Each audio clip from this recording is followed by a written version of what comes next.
bugünkü dərsimiz zərfdir. 6 əsas nitq hissəsi var. Onlardan 5-ini keçmişik. İsim, sifət, say, feil, əvəzli və bugün bunların 6-cısını keçirik zərf. Bundan sonra artıq köməkçi nitq hissələrini keçəcək. Zərf nəyə deyilir? Zərf hərəkətin tərzini, zamanını, yerini və miqdarını bildirir. Yəni hərəkətə aid olur. Bəzən uşaqlardan soruşur, zərfi seçin. Məsələn, o sürətlə gedir. Uşaq götürür, seçir, gedir. Amma biz bilirik axı, gedir nədir? Hərəkət bildirən sözlər nə adlanır? Feil adlanır, feil. Bizə hərəkət lazım deyil. Hərəkətə lazım olan, hərəkəti izah edən söz lazımdır. Burada hərəkətə aid olan söz hansıdır? Hərəkəti bildirən söz, hərəkəti izah edən. Sürətlə, bəli, ay sağ ol. Deməli, burada sürətlə zərfdir. Məsələn, burada hərəkətin tərzini bildirir. Baxın, sual versək, deyirik ki, o necə gedir? Sürətlə gedir. Deməli, burada hərəkətin tərzini bildirir. İndi, məsələn, miqdarını bildirsin. Yazıram ki, mən çox oxudum. Burada hansıdır sizcə zərf? Çox, ay sağ ol. Bax, oxudum hərəkətdir, feildir. Ona aid olan söz çoxdur. Və burada sual verin, görüm çoxa. Nə qədər?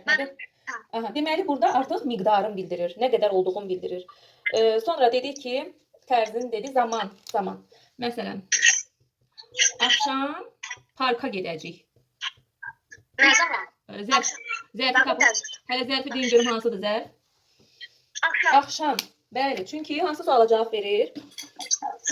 Zaman. Nə zaman? Deməli, burada zərf sürətləri tərz hərəkət deyirlər. Tərz hərəkət sürətidir. Burada çoxdur. Miqdar zərfidir. Burada axşamdır. Zaman zərfidir. Bir də var yer zərfi. Məsələn, mən içəri girdim. Burada hansı olar sizcə zərf? Sual verin. Sual verin içəriyə. Mən hara girdim? Ay sağ ol. Hara sualına cavab verirsə artıq başa düşürük ki, bu nə zərfidir? Yer zərfidir. İndi zərfi suallarını da bilmək lazımdır. Çünki zərfi ümumiyyətlə uşaqlar digər nitq hissələrindən çox qarışdırırlar. Zərfin suallarını elə buradan yazacağım. Necə? Necə həm də hansı nitq hissəsinin sualı idi? Necə, nəcür? Ay sağ ol. Necə, nəcür? Bəli, necə, nəcür? Sifətin də sualıdır, həm də zərfin sualıdır. Ona görə uşaqlar qarışdırırlar. Bəli. İndi biz nə bilək, baxacaq ki, nə zaman sifət olacaq, nə zaman zərf olacaq. Sonra nə zaman sualı var zərfin? Nə zaman elə zərfin sualıdır. Yəni bir sözə sual veririk. Əgər o nə zaman sualına cavab verirsə, bu artıq zərfdir, başa düşəcəyik. Sonra nə zaman, nə vaxt, haçan və s. Sonra hara sualına cavab verir. Hara bir də hansı nitq hissəsinin sualı idi? Bəli. Hara bir də xeyr. Kimlə? Hara. İsim. İsim isə. Sonra dedik ki, nə qədər sualına cavab verir. Miqdar zərfləri nə qədər. Həm də nə qədər hansı nitq hissəsinin sualıdır? Sayın sualıdır. Bir də nə üçün sualına cavab verir? Baxın, kim nə sualına cavab vermir. Məsələn, orada tapşırıqda yazıb ki, Balaca Şahzadə adlı kitab oxudum. Nöqtələr qoyub cümlənin əvvəlinə deyir, zərf əlavə elə ora. Uşaqların çoxu götürür deyir, mən Balaca Şahzadə adlı kitab oxudum. Mən necə zərf ola bilər? Zərf kim sualına cavab vermir. Bunu yadda və yaxud nə sualına cavab vermir. Və yaxud feilin suallarına cavab vermir. Amma bəzi suallar var ki, həm sifətdədir, həm saydadır, həm də isimdə hara sualı. Bəs bunları necə ayırd edəcəyik? Bəzi sözlər var ki, həm sifət olur, həm zərf olur. Bunu silək, deyək, həm sifət, həm zərf olan sözlər. Həm zərf, həm... Aha, dedik ki, bu sözlər həm sifət, həm də zərf olur. Məsələn, deyirəm ki, o gözəl qızdır. Burada gözəl sözü hansı sözə aiddir? Sifətdir. Yəni, mən soruşuram nədir? Yəni, nəyə görə sifətdir? Çünki qızdır sözünə aiddir. Sifət ismə aid olur. Qız isimdir. Gözəl də buna ismə aid olduğuna görə bu sifətdir. Bəli. Amma deyəndə ki, o gözəl yazır. Zərfdir. Nəyə görə? Mənim çünki gözəl yazır. Yəni, hərəkətə aiddir. Düzdür? Hərəkətə aid olduğuna görə. Bəli, bu gözəl zərfdir. Və yaxud digərlərində. Pis, məsələn. Pisi sifət kimi necə deyə bilərsiniz? O pis kitab oxudu. Aha, o pis kitab oxudu. Olar, bəli. Çünki kitab sözü isimdir və orada pis sifət olacaq. Amma zərf kimi necə cümlədə işlətmək olar? O pis uşaq, o pis yazır. O pis yazır, o pis oxuyur, pis gülür, pis yatır. Yəni hərəkətə aid olanda zərf olur, ismə aid olanda sifət olur. Sonra həm say, həm zərf olan sözlər var. Bunlar həm sifət, həm zərf idi. İndi də həm say olanlar. Həm say olanlar. O xeyli çikolat aldı. Ay sağ ol. Xeyli, çox, O çox miqdarda yemək, yox, o çox miqdarda çörək aldı. O çox çörək aldı. Burada çox nədir? Yazaq. O çox çörək aldım. Mənə zərfdir, saydım. Saydı çünkü neye aittir? Çörək sözüne aittir. Çörək de bilirik ki isimdir. Ona göre isme ait olduğuna göre saydı. Ama deyəndə ki o çox yatır. Burada çox nədir? Zərfdir. Nəyə görə? Nəyə görə?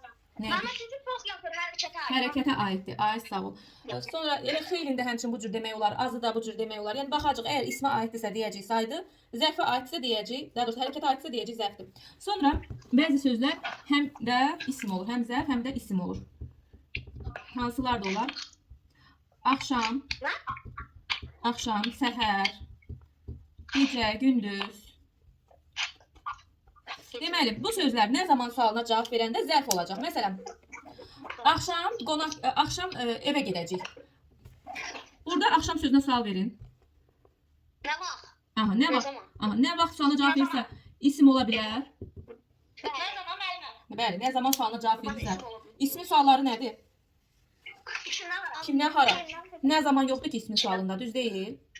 Deməli, burada isim deyil. Burada nədir? Cavab verən sözlər zərfdir. Amma deyəndə ki, məsələn, axşam düşdü. Sual verin axşama. Axşam nə zaman axşam? Nə zaman düşdü demirik. Xeyr, axşam düşdü. Burada artıq nə sualına cavab verdi? Ona görə nə isim olacaq. Çünki zərf nə sualına cavab vermir. Və yaxud səhər. Səhər. Nə, cümlə qurun görün, davamını gətirin. Səhər məktəbə getdim. Səhər məktəbə getdim. Burada səhərə sual verin. Səhər.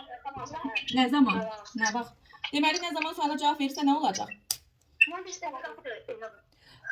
Nə zaman sualına cavab verirsə zərf olacaq. Amma deyəndə ki, məsələn, səhər açıldı.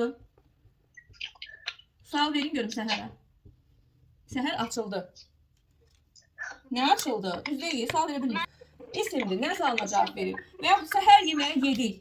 Söz birləşməsidir. Nə yedik? Səhər yeməyi. Deməli, orada da isimdir. Nə vaxt sualına cavab verirsə zərfdir. Nə sualına cavab verirsə isimdir. Sual verərək ayırt edirik. Bir də bilirik ki, həm isim hara sualına cavab verir, həm də dedik ki, zərf də hara sualına cavab verir. Məsələn, yazıram ki, mən məktəbə getdim.